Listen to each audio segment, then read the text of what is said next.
In this video, we're going to provide an overview of the Transmission Control Protocol/Internet Protocol model, also known as the TCP/IP model. We'll explore its role in network communication architecture, touching upon network models, protocol suites, and the fundamental architecture that makes the Internet work.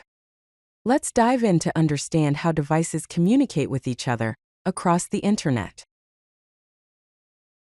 So, what exactly is Transmission Control Protocol/Internet Protocol? It is a suite of communication protocols used to connect network devices on the Internet. Developed in the 1970s by DARPA, that is, Defense Advanced Research Projects Agency, it became the foundation of the modern Internet. It provides end-to-end connectivity, specifying how data should be formatted, addressed, transmitted, and received. Some of its key characteristics are that it focuses on real-world networking needs. It is more simplified than the theoretical open systems interconnection, that is, OSI model, which we will see in the next slide. It consists of 4 to 5 layers, depending on interpretation, and enables platform-independent data exchange between different types of computer systems. Now let's compare the TCP/IP model with the OSI model. On the left, we have the TCP/IP model, which consists of 4 layers: the application layer, the transport layer, the internet layer, and the network access layer. On the right, we have the OSI model, which is more detailed with 7 layers: the application layer, the presentation layer, the session layer, the transport layer, the network layer, the data link layer, and the physical layer. You can see that the TCP/IP model simplifies the OSI model by combining some of the layers. The arrow in the middle signifies the mapping between the layers of the two models. The TCP/IP model is more practical and widely used in real-world implementations, while the OSI model is more of a theoretical reference. Let's take a closer look at the layers of the TCP/IP model, starting with the application layer. It is the 4th layer. This layer combines the functionality of the Open Systems Interconnections application, presentation, and session layers. It handles user interfaces, data formatting, and application-level services. Protocols in this layer include Hypertext Transfer Protocol, Simple Mail Transfer Protocol, File Transfer Protocol, Domain Name System, Dynamic Host Configuration Protocol, Telnet, and many more. Moving down to the 3rd layer, we have the transport layer. This layer is responsible for end-to-end communication, data flow control, and error recovery. It provides connection-oriented, that is, transmission control protocol, and connection-less, that is, user datagram protocol services. It handles segmentation, acknowledgements, and port addressing. Continuing with the TCP/IP model layers, the 2nd layer is the internet layer.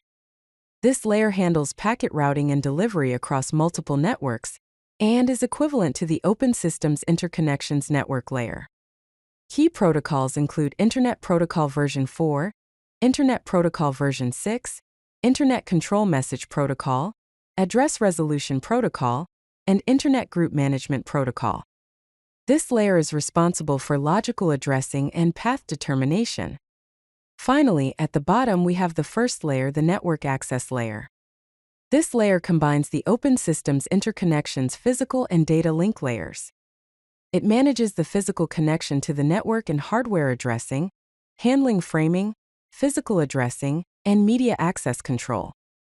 This layer includes protocols like Ethernet, wireless fidelity, point-to-point protocol, and hardware interfaces.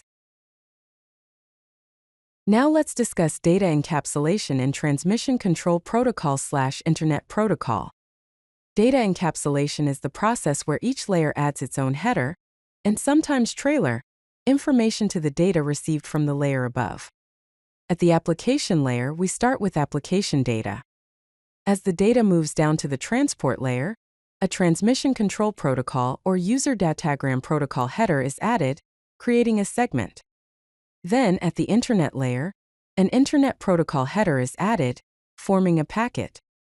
Finally, at the network access layer, a media access control header and trailer are added, creating a frame. As data moves down the stack, it becomes more encapsulated. When received, the process is reversed, known as decapsulation. as each layer strips off its headers and passes the payload up. Let's explore some key protocols in the Transmission Control Protocol/Internet Protocol suite, starting with the application layer. This layer includes protocols such as Hypertext Transfer Protocol and Hypertext Transfer Protocol Secure, used for web browsing. Simple Mail Transfer Protocol, Post Office Protocol version 3, and Internet Message Access Protocol are used for email. File Transfer Protocol and Secure File Transfer Protocol are used for file transfer. Domain Name System is used for domain name resolution. Dynamic Host Configuration Protocol is used for Internet Protocol address assignment, and Secure Shell is used for secure remote access. Moving on to the transport layer, the key protocols are Transmission Control Protocol, which is reliable and connection-oriented, User Datagram Protocol, which is fast and connection-less, Stream Control Transmission Protocol, and Datagram Congestion Control Protocol. Continuing our exploration of key protocols, let's look at the Internet layer.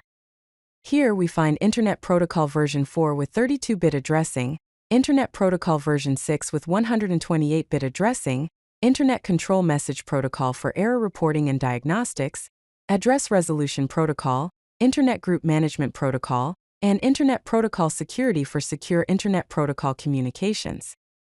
Lastly, in the network access layer we have Ethernet, which is the Local Area Network Technology Standard, Wireless Fidelity for wireless networking, Point-to-Point Protocol, Multi-Protocol Label Switching, Digital Subscriber Line, and Media Access Control. Let's wrap up by discussing the advantages and limitations of Transmission Control Protocol/Internet Protocol.